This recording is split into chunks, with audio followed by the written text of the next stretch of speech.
Hello and welcome to week 5 in the Brit Iron Fantasy Show. I'm your host James, and today I'm joined by my good friends Matt and Sam. How are we today, boys? Happy to be here, mate. Not so happy with the performance of Kenyon Drake and David Montgomery at the weekend, but we'll get to that.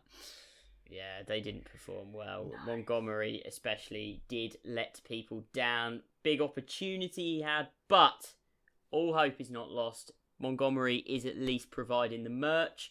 I was having a browse on the UK touchdown last night, saw a cheeky little David Montgomery shirt on there, considering a purchase. Very nice. Mate, nice. Very nice indeed. So if anyone else wants to kind of check it out, go over to the UK touchdown. We've got some sick merch over there. Very good website, good articles on there as well. And like Sam said, a lot of good merch. So that is the uktouchdown.com if you want to take a little peek. Very exciting times. Terms and conditions apply. Please show us all your details. Yeah. We need to work on that little I feel like it needs to be like, one of those American infomercials that's like, buy this, and then it like comes through. Yeah, the health ones. It's got like, this will help your hurting hand, and then it will have all of the side effects that are like, oh, you've got a cut. This can fix it, but it might also make your leg drop off. Well, like not that the UK touchdown will do. Touchdown, you're just getting some touchdown. Lovely signed merch. This has gone horrendously. This has gone so badly. Let's get into fantasy before I really upset the guys at UK touchdown. Yeah, I was going to say, Ian's a lovely bloke and will not chop your legs off. So go check uktouchdown.com out. It's very safe. You won't lose any limbs from doing so. What a recommendation. That took a weird turn. But when your merch comes in, there will be limbs all over the gaff. So hey. Let's go. Let's get it straight into the fantasy show. We'll kick it off with the Sleeper League now, boys. This was a good week for us, a big week for us. First win of the season. Come on, boys. 1-3, technically. But, we got the first win. Week 4. Looking to push on to week 5. A few stand-up players on our teams, wasn't there, this week? Mixon and Odell Beckham Jr. finally showed up. And pretty much made up almost for that first 3 weeks. You know what? Not bothered about that now. I'm just gassed off this week that they gave us in a matchup where we needed it against an unbeaten 3-0 team. They came up clutch for us. I was against him in a Dynasty League, which wasn't as fun. So it was very split feelings, but I'm happy that they got us the win here. Yeah. I mean, this is a week that we put up a hell of a lot of points, but we had a hell of a lot of players on our team who did not have good games. We had Jared Goff starting at quarterback who scored 11 points. Ouch. We had James Robinson who only scored 12 points. Ooh. We then had Brandon Cooks who put up a big fat duck and scored nothing. Wonderful. We had Hayden Hurst who, quite respectable for a tight end, came in at 7.1 points. I'm not going to complain too much about that. We then move on to Kenyon Drake, who we have discussed. 13 carries for 35 yards. Come on, mate, you can do better than that. David Montgomery, 10 carries, 27 yards. That's poor. If it wasn't for the 2-point conversion, you would be really, really upset with Montgomery there. We had Daniel Carson, who came in and put up a Kicker week. of the I believe week. he was Kicker of the week. So let's go. And then we had the Bucs defense who did well, but the stars of the show were Odell Beckham Jr. Woo! 2 carries, 73 yards, a touchdown, 5 of 8 for 81 and 2. Let's go. 35 points. Let's roll on to Joe Mixon. Absolute career game for Mixon. 25 carries, 151 for 2, 6 for 6, 30 and a tuddy. Let's go. Ooh. Hat-trick. 2 players with a hat-trick. Get us the win. Roll on to the next week. The thing is, though, you do have to feel sorry for our opponent this week. I was going to get to this. He had both Nick Chubb and Austin Eckler scoring a combined score of 7 points, I think it was. That's a tough one for him. He also had Michael Gallup as well. Only scored 3.9 points, so very unfortunate times for him, I think, on this one. We got out of this one a little bit. We got a bit of fortunate luck on our sides, but I'll take it. It's what you need to get rolling. Looking over the rest of the league as well, you can see all the scores up on display here. Not going to run through every single one. You've got Sam Candler now at 4-0, looking like the early leader in the league. We're going to destroy him. Hopefully. Yeah, we will. That's the plan. You got, unfortunately, for More Burns & Co., the team name is 0-4, below us now. I think they are sitting firmly at the bottom of the table. But here it is a quick overview of the standings from 1 through 12. Still the most points scored against us on the year. But this is where we turn it around. We've got that first win. We'll get ourselves to 2-3 next week. Then bring it back to 500 and really get a run going here, boys. But I think we could all start to feel a bit better now. We've got that first win, the hardest one to get. We'll see you boys in the playoffs. We are getting there. We are going to hammer down on this league, and we're just getting rolling, boys. It's all coming. It's all coming. You're only as good as your last game, and our last game was good, so let's go. So now we're going to jump into any additions, any waiver wire moves we want to make this week. I've got 2 names off the bat that I want to bring up. And first of those, Dalton Schultz, tight end for the Cowboys, currently outscoring Hayden Hurst on the year. Now, this is not a thing of I want to replace Hurst necessarily. What this is, there's a lot of COVID tests popping about. It just takes one, and the Cowboys game gets moved. We haven't got a backup. I think it's going to become so important to have backups pretty much throughout. Easier with defense and kicker to flex it about. There's options always available. But I think here we need to bring someone as a tight end. He is a great option that's available. The other name is Scotty Miller for Darius Slayton. Slayton is part of an offense that isn't going to get it done. I think there's all the potential, but I don't think it's this year. Whereas Scotty Miller is becoming Brady's guy. He takes the top off the defense. Those are my 2 names off the bat. Any names for you guys? Anyone that you're looking to bring in for our team this week? There's one more potential receiver I'm seeing, and that is the Jags' Chenault. Laviska Chenault. Very exotic sounding name. I do like that. Scored a lot of points so far this season. Week 1, got 12 points. Week 4, got 11.6. He had a nice little touchdown week 1, and he had a little good showing as well last week. So I quite like the way this guy plays, and there's potential with him that we could pick him up and get some value there as well. Yep, I really like that pick. I think a couple of the other players just from around the league, not necessarily players that are going to be relevant for us right now, but just for you guys to watch out for in your fantasy kind of in general. I really like Teddy Bridgewater as a streaming quarterback at the moment. I think he's the kind of guy that when you are looking at you're struggling, you're on a bye week, or you've been hit by COVID or something like that, and you just need a guy to plug, play, start a game and not lose you a week. I think Teddy Bridgewater is really moving himself into that same kind of Ryan Tannehill spot where probably not going to lose you a week, does have the potential to go off, but is probably quite safe and isn't going to do anything outrageous with the ball and make a lot of turnovers. And in terms of Dynasty going forward, if he is out there, try and pick up Justin Herbert. I think he could be 100%. Going forward. I don't like to carry multiple quarterbacks even in Dynasty. I really don't. But Justin Herbert could turn into a star in this league, so I would really like the idea of him going forward. That's just kind of my quarterback musings going forward. Yeah, maybe my favourite pickup from our rookie draft in our Dynasty League. Got him, I think, with pretty much the last pick in the draft on my taxi squad right now. Feeling happy with that. But so bringing it back in, another name, Tim Patrick, is an intriguing one. There's a revolving door, an odd situation with injury and everything for the Broncos at quarterback, which makes me a little bit nervous about this. And it is just one of those ones where maybe is it just 2 big performances? Yep. I think if you look at, I think him and Scotty Miller have potentially very similar flex value for this season.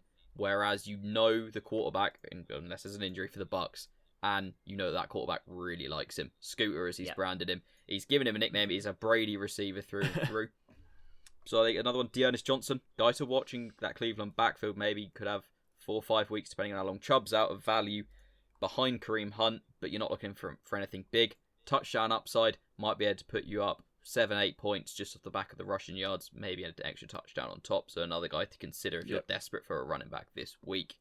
But now, so looking at the team, if let's say we're going to bring in Schultz, I think we've got 2 names to potentially consider here, and one of them might be a bit controversial. But I'm actually thinking with T.Y. Hilton, it might be a point just to move on for me. Because as well, I think if he's going to come in, I think potentially it's going to be, or maybe even Brandon Cooks actually. I've just noticed he was up in the starting lineup.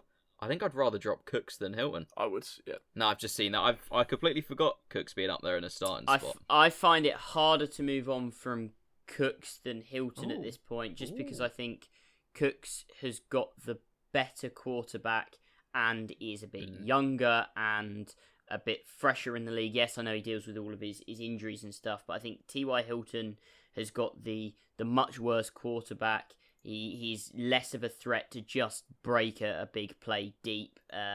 So I'm more inclined to move on from Hilton. The thing is, though, I mean, I'm looking at kind of available wide receivers on our bench, and I'm thinking Scotty Miller, I would probably be happy kind of dropping Hilton for, but I mean, I would rather drop Slayton for him. So let's drop him. Let's drop Slayton.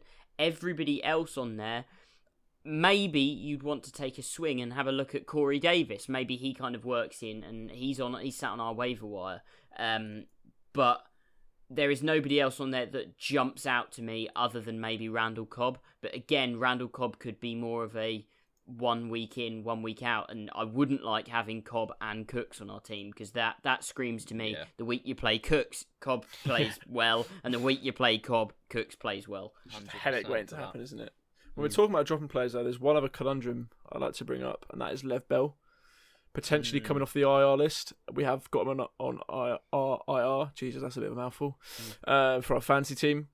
So obviously if we bring him back, we have to let go of someone else as well. And I'm sceptical to let go of another receiver, if I'm honest, at that point.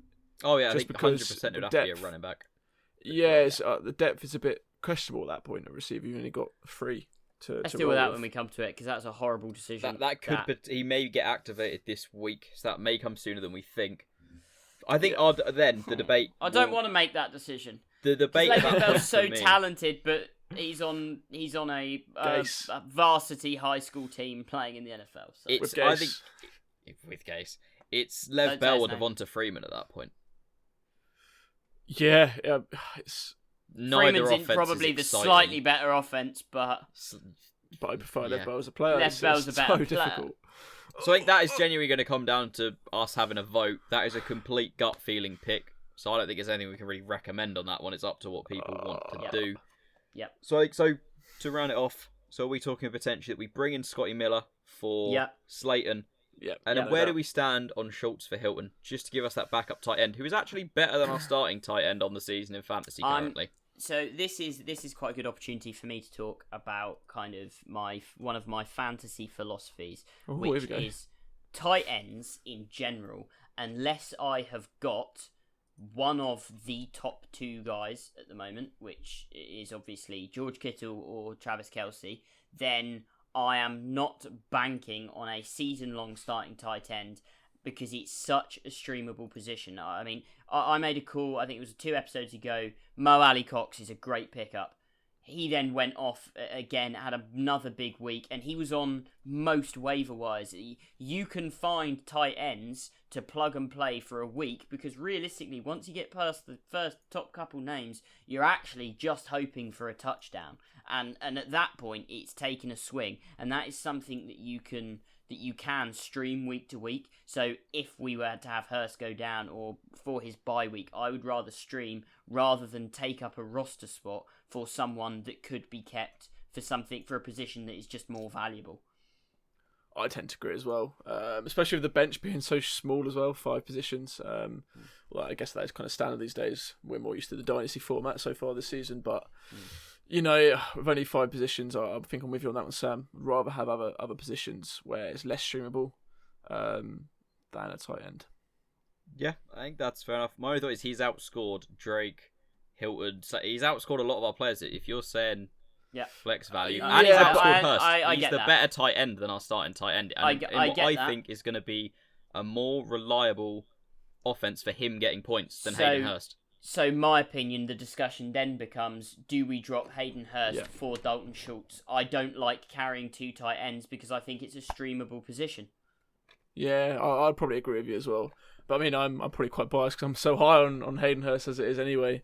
But yeah, it would then become a drop 1, pick up 1 situation. And I would actually be happy to say at this point, just because I think the Cowboys are maybe a little bit better, to take a swing. However, that is a big risk because Hayden Hurst is probably in the offense that is more geared towards the tight end and historically has gone to the tight end more. But it is looking like Schultz is becoming a mainstay for a quarterback who is going to throw for probably 1 million yards this season. Also, though, for Hayden Hurst, if Julio's out, could he receive more target share? Potentially.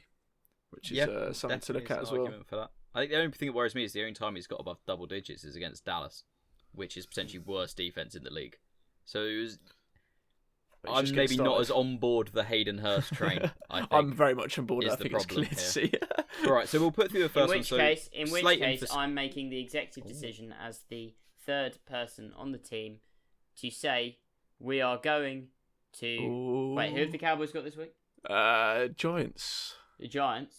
Right. Well, we're playing Schultz then. Right. Fair enough. And we're, we're dropping Hurst. Is this the... Yeah, or I would actually be happy to drop Gardner Minshew as well to pick up Schultz, because I think I have the same. I don't really like carrying two quarterbacks. I think quarterback is arguably more streamable than tight end. So I would be more willing to drop Minshew if we really want to hold on to Hurst. Ooh. That's a very interesting debate, that, for me. Very streamable as well, isn't it? Like you said, Teddy Bridgewater is there down the line. I'd imagine he'll be there down the line. That's what we're doing. So we'd rather hold him with Goff than Minshew. Yes. Is what we say as well. We're happy to roll the Rams with are the better team. Yeah. The Rams are the better team. Right, so let's run through this quickly as I've got to put these all through. So we're doing Scotty Miller for Slayton. Yeah. That's a nice easy one. On any of these, are we doing just the simple one or two fab, just to kind of, in case anyone else has the same idea and puts nothing into it? I mean, we've got, I think, about 20-something left. So it's not like we're going to be able to win any big bids. So I think, for me, this looks like we've just got 21, so that's 10 little adjustments, maybe something like that. Are we happy with that? So put just 2 on each of these, just to make sure we get the adjustments we want. Yeah, let's do it. That's all good. I would just like to say I do have the opinion that Darius Slayton, maybe for this week, as well as Daniel Jones, could be very viable fantasy players because of how bad this defense is. I actually think there's the argument that you could start any of the starting offense of the Giants this week as your flex in the hope that they go off, because all the Cowboys have done this year is concede yards to opposing offenses, and if the Giants are going to do it, it will be this week. Yeah, couldn't agree more. So our 2 moves are Miller for Slayton and Schultz for Minshew. Yeah. Is that the 2 we're... And we're still holding 2 tight ends then as well? We don't want to pick up any other receivers or running backs, because that is also an argument in itself. No, I think we're happy there, I think. Yeah. And keeping both Cooks and Hilton on the roster for now, that maybe is going to become another debate for next week of can we roll with both still? Right, so now we've got that out of the way, we're going to be putting our lineup in for week 5. Would start with the quarterback. We've already said we're looking to drop Minshew, ride with Goff up against the Washington football team. Happy with that. Mixon, he's staying in the team. We're hoping he gets rolling now. James Robinson is going to become a mainstay with what we got a running back. Good matchup against Houston as well. Not a great defense. Very bad. They give up a lot of points to the running back. So this is a great matchup for Robinson. He's starting. Yeah. Next up, Odell. Got to keep him in. Seems like they might be able to figure out a scheme for him. Well, I feel like he's just going to be one of those players you can't really drop. Especially with our options currently as well. You can't drop him, but I would say for anybody out there, if you have a better option than Odell and your team is stacked, then I would consider leaving Odell out this week. They're going up against statistically the best defense in the league. Got quite a good young secondary, some very good linebackers, and if they can stop the run with Nick Chubb out and make Baker uncomfortable, Baker will revert to the Baker we saw in week 1, which is shove targets towards Odell Beckham even when they shouldn't be there, and that results in interceptions and not points. Yep, agree with that. So then, next up, obviously currently it's sat with Brandon Cooks. I'm thinking here, I don't know if I want to get burnt again. I'm thinking if we do get the bid on Miller, we put him in. You've got Chris Godwin out, Justin Watson out, OJ's out. You should continue seeing the targets, so we roll with Beckham and Miller. Then tight end. So we're agreeing we'll roll with Schultz here. Yep, I'm happy to go ahead with that. I'll probably cry myself to sleep tonight, but it's okay. Now, this is where it's going to get very interesting with this flex spot, because Drake or Montgomery, there's going to be weeks where one of them gets it in the end zone and looks better. It's hard to trust, but it's one of the things if you take him out, they're probably going to do well. However, we've got Joshua Kelly with Eckler out, leading the backfield. It's not a great matchup against the Saints. It's something you've got to think about, though. Devonta Freeman against the Cowboys. You've got to think about it again. The Cowboys are just bad. I'm going to make my case for Devonta Freeman here. I'm all ears. Go on, hit us up. If the Giants can stay in this game. Like, the Giants' defense did start to show something against the Rams. If the defense can play how they did against the Rams, and the Cowboys' offense keeps making the silly mistakes that have basically thrown games away for them, silly fumbles which allow offenses to get back on the field against their defense, which is just abysmal, then eventually, if you throw enough at the wall, some of it will stick, and eventually they'll get onto the goal line, and the Giants will just be happy to be in a game, and when they're on the goal line, they'll hand it off to the running back. So this is a game where Freeman might not have an insane stat line, but he might have two or three touchdowns where they've just managed to kind of get a couple turnovers, kind of battle their way down into that red zone, and they've handed it off to him. Now, it's a gamble. It's a big gamble. I like it. But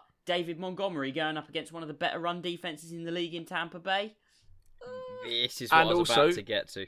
To add to that, which you might just be about to say, Matt, we're starting Tampa as our defense, which means we're almost negative pointing it at some point, which I'd argue as well. Devontae Freeman, I would like him to come in here. I think I'm definitely looking to move out Montgomery. The interesting thing as well is the Bucs we've given up more to receiving backs, but just traditional try to run it up the middle, we're able to stop. This week, just gone against Indy, Montgomery, as much as you think with Cohen out, he's going to gain just everywhere. He had less carries, but he had more receptions. So it's like they gave him more of the Cohen role and were switching things about more, which I just don't like. I think this is one to avoid. And ultimately as well, they've not scored a rushing touchdown this season, the Bears. So it's a bit like, So we're saying that we're going to bring in Devonta Freeman,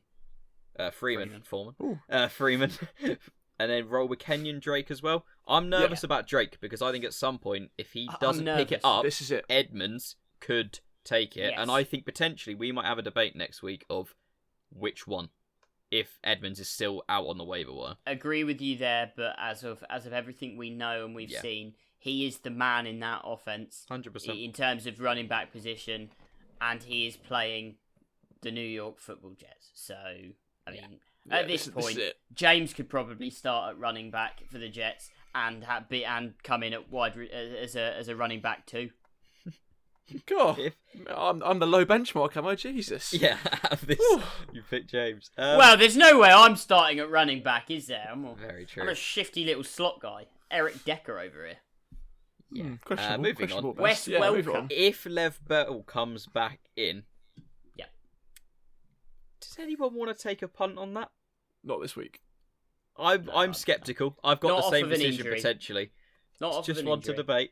I think, we all saying give Lev Bell regardless. Avoid him. Fair enough, keep him in your roster if you want, but avoid him this week. Because that's probably going to be a question a lot of people have, is that temptation of that marquee running back on the name especially. So I think that rounds up nicely our setting our lineup. We'll quickly show you what we're up against for this week. And it's an 0-4 team in the league. So this is a real chance here in week 5 for us to just keep it rolling, get something going here. Currently 65% favourites. I like the chances here. Got currently an 8-point difference in what it's estimating us, but there is a few names here that could put up some numbers, but I think for the most part, I like us at most positions on this. Any particular little player matchups that stand out for any of you guys there?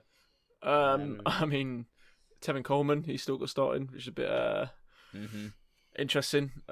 He might swap him out, at which point Justin Jackson, I guess, will come in there, which could be an interesting one. But man for man, I think we are the better team here.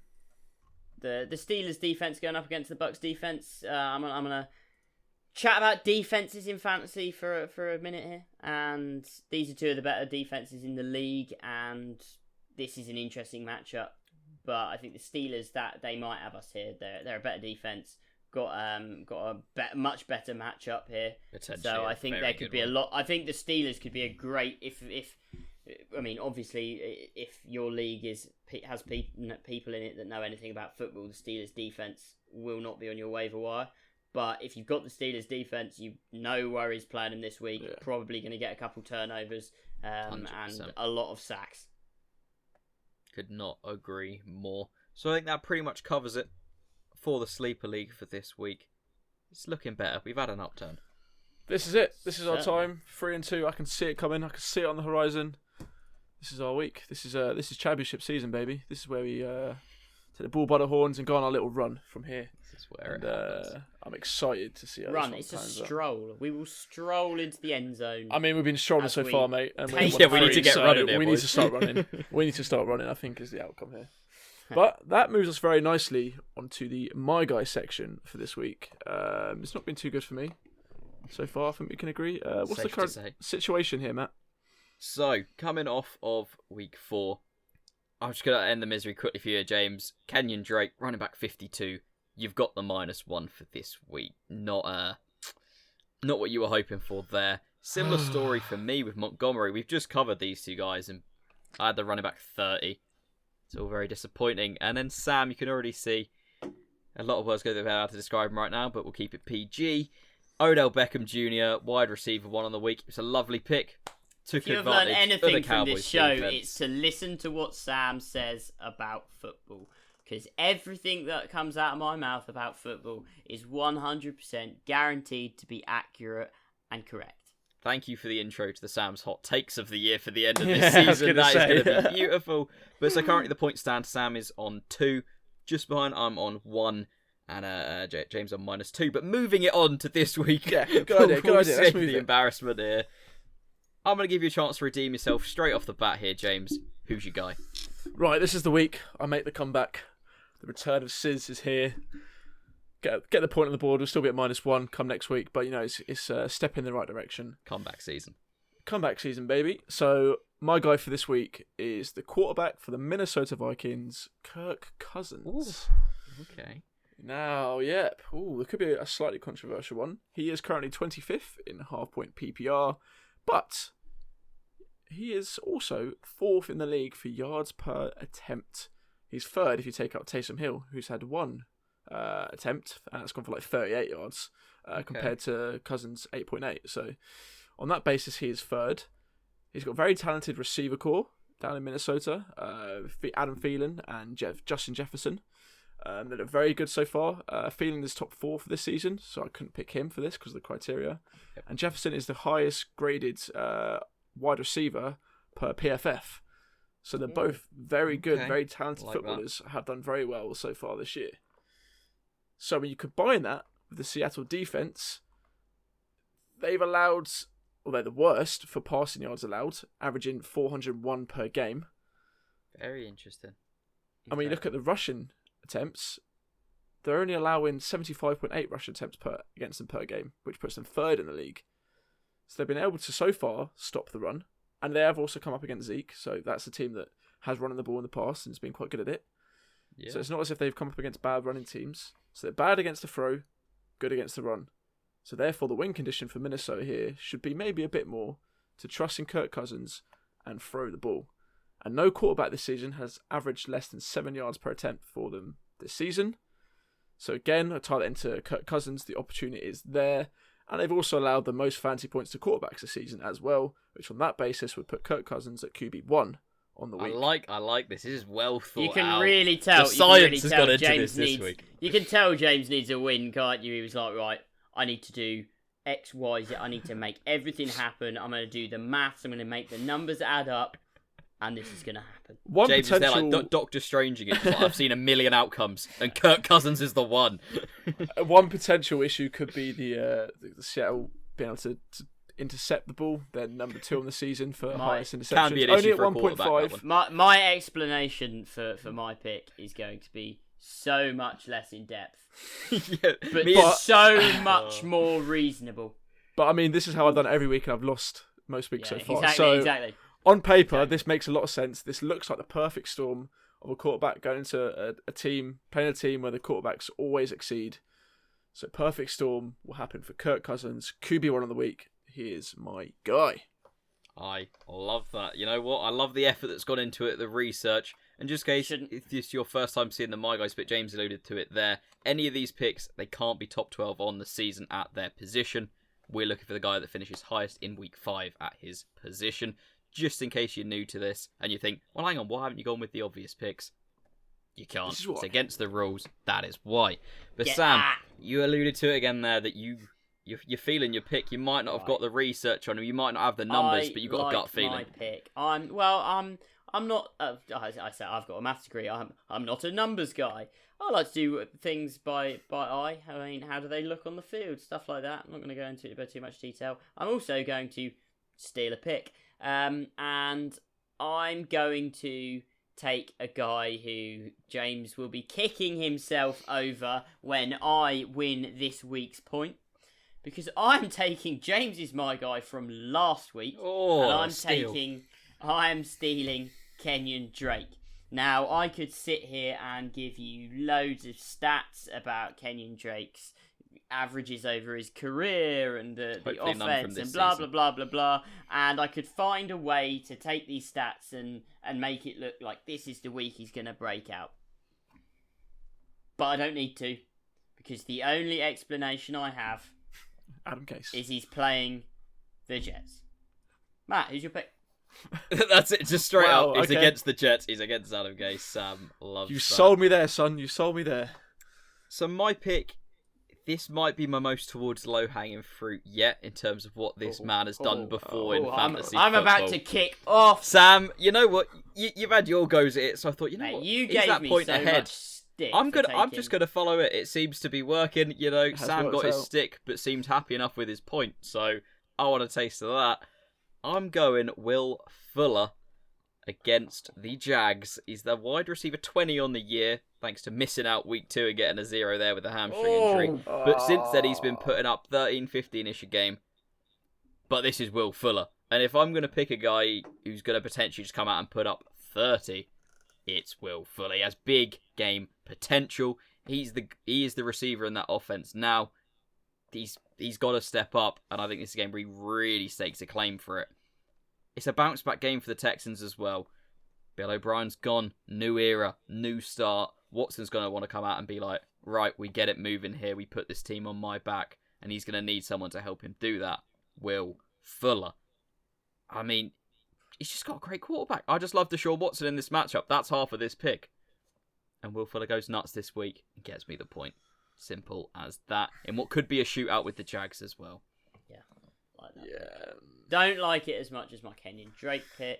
Probably none of your picks are going to be as good as my Odell Beckham locking up that he was definitely going to be the wide receiver one, and then it actually happened. So I'm going to ride the coattails of that until this time next week, when I'm sure I'll probably be dethroned. But until then, everything I say is football gospel. That's another clippable. Yep, that's going to be I clippable. think When where- Chase yeah. Edmonds takes over that job halfway through this week. Me and Sam, by the way, playing in our Dynasty League. The only reason Chase Edmonds Gonna will take get over that interesting. job is because Kenyon Drake scored 6 touchdowns by half, and they're resting the starters. Well, that's not take over the job, really. I mean, take over as running back 1. Because the running back one's being started, it's being sat, so he's the running back one on the... He's the one running back on the field for the Cardinals, because all the other running backs are sitting out because they've already won the game, because Adam Gase is rubbish, and so are the Jets. And do you know what? That Gospel. that feels like a good time to wrap up the episode before we go down an Adam Gase rabbit hole, which we seem to do quite a bit these days, with good reason. Bloody I must Adam admit. Gase, man. Yep, definitely a good idea to Yep. to cut it here. Cut it there, move it on. Unfortunately, all we've got time for today. Be sure, as ever, to head over to YouTube, go like, comment, and subscribe. Also, check us out on Twitter and Instagram. We're at the Brit Iron. And if you haven't already, we're on Spotify and Apple Podcasts, so go check us out on there. pretty cool, If that's more your cup of tea, you never know. And if you are listening to us on there, maybe go over to YouTube. Spice it up a little bit. In other Keep it words, fresh. if you're listening to us on one platform, change your mind, listen to on the other. But if you listen to the other one, watch it on the other. Subscribe, saying is- review, 5 stars, follow us, like Keep your stuff, mind UK open, that's what I'm touchdown, saying. week 5, let's get it going. Basically, we're Simple catering as to all that. audiences. We're everywhere. Go listen. Go love it. Go 5-star it. Whatever you got to do. We appreciate it. We appreciate you. But for now, thank you for listening. And we'll see you next time.